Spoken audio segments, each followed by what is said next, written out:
गांव के बाहर की हवा में गीले मादरचोद ग्नोल्स की बदबू और आने वाले कत्लेआम की लोहे जैसी गंध फैली हुई थी। जैसे ही इंग्रिड गांव की लकड़ी की दीवार पार करके अकेला बाहर गया, पूरे किले पर कुछ पल के लिए सन्नाटा छा गया। अकेला आदमी सीधे खूंखार ग्नोल्स की भीड़ में घुस रहा था। ये सीधा मौत को दावत देने जैसा था। शुरुआत में पुलमैन और बाकी गार्ड्स सन्न रह गए। सब दीवार पकड़कर खड़े थे, गांड फटी की फटी, जैसे यकीन ही नहीं हो रहा हो कि उनका कप्तान सच में अकेला बाहर चला गया। लेकिन अगले ही पल पुलमैन ने खुद की चड्डी संभाली। उसने गुस्से और डर से कांपती आवाज में चिल्लाया, चुटियो आर्चर्स, तीर चलाओ, उसे अकेला मत छोड़ो। गार्ड्स जल्दी जल्दी धनुष उठाने लगे। ठंडी हवा में उंगलियां तक कांप रही थीं। लेकिन नीचे का नजारा किसी डरावने सपने से कम नहीं था। चारों तरफ सिर्फ ग्नोल्स ही ग्नोल्स थे, भूखी आंखें, सड़े फर और खून के प्यासे दांत। एक जवान गार्ड घबराकर बोला, सर, इतने सारे हैं, हमारे पास इतने तीर नहीं हैं। उसकी नजर खाली होते तरकश पर पड़ी। पुलमैन दांत पीस कर रह गया। उसे समझ आ गया था कि ये लड़ाई सिर्फ तीरों से नहीं जीती जा सकती। नीचे गांव में भी अफरा तफरी मची हुई थी। पिन दीवार से कूदकर सीधे कमांड सेंटर पहुंची और क्राइस को बताया, इंग्रिड अकेला बाहर लड़ रहा है। ये सुनते ही क्राइस के गांड फट गई। उसका चेहरा सफेद पड़ गया। हमारे पास ढंग के सीज वेपन्स भी नहीं हैं, उसने घबराकर कहा। ना बैलिस्टा, ना कैटापल्ट, बस लकड़ी की दीवार और डरे हुए लोग। उधर ग्नोल्स लगातार दीवार तोड़ रहे थे। लकड़ी टूटने की आवाज ऐसे आ रही थी जैसे हड्डियां चटक रही हों। अगर यही चलता रहा तो कुछ ही देर में वो गांव के अंदर घुसकर सबको काट डालते। क्राइस के दिमाग में डर और टेंशन का तूफान चल रहा था। तभी उसने खुद के गाल पर जोर से थप्पड़ मारा। संभाल खुद को। उसने गहरी सांस ली और सोचना शुरू किया।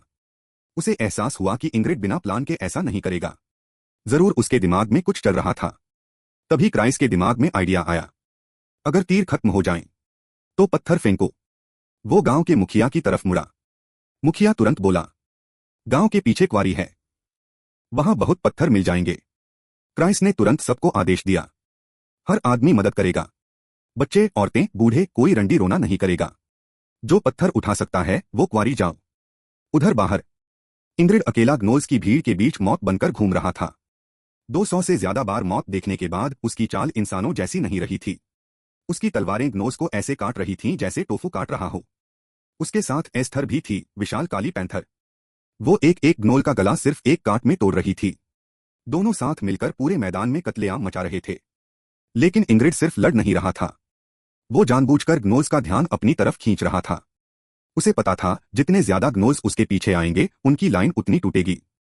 उधर दीवार पर क्राइस और गांव वाले पत्थरों से भरी गाड़ियां लेकर तैयार खड़े थे। फेंको सब कुछ, क्राइस गरजा। भारी चट्टानें ग्नोल्स के सिर और शरीर तोड़ने लगीं। उनकी लाइनें बिखर गईं। डर के मारे वो इधर उधर भागने लगे। बस यही मौका इंग्रिड चाहता था। उसने तुरंत गैप देखा और सीधे ग्नोल लीडर की तरफ दौड़ पड़ा। एस्थर, मेरी पीठ संभालना। पैंथर उसकी ढाल बन गई। जो भी ग्नोल रास्ते में आया, एस्थर ने उसे चीर डाला। जब इंग्रिड दुश्मनों के काफी अंदर पहुंच गया, एस्थर वापस गांव की दीवार पर चढ़ गई। क्राइस घबराकर बोला, कप्तान कहां गया? इंग्रिड गायब हो चुका था।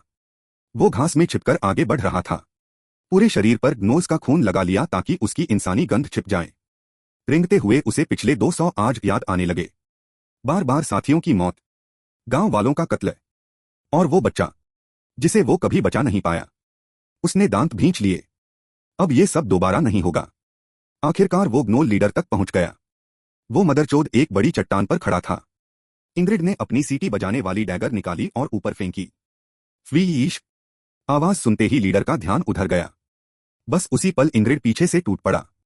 लेकिन आखिरी सेकंड में लीडर बच गया। पास के सारे ग्नोल्स गरजते हुए इंग्रिड की तरफ दौड़े। लेकिन तभी लीडर ने उन्हें घूरा।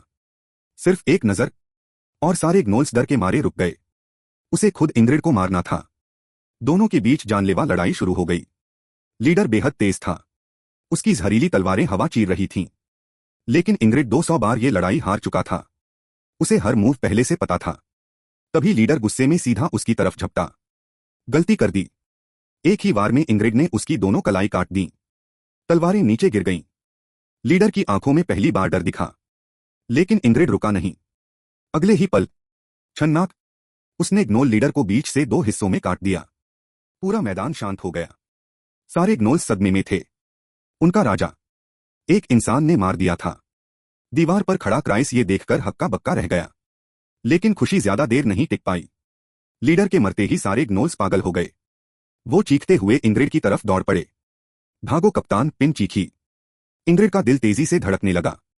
उसने heart of super human strength active कर दिया। उसकी आंखों के किनारे लाल पड़ गए। अब वो लड़ नहीं रहा था।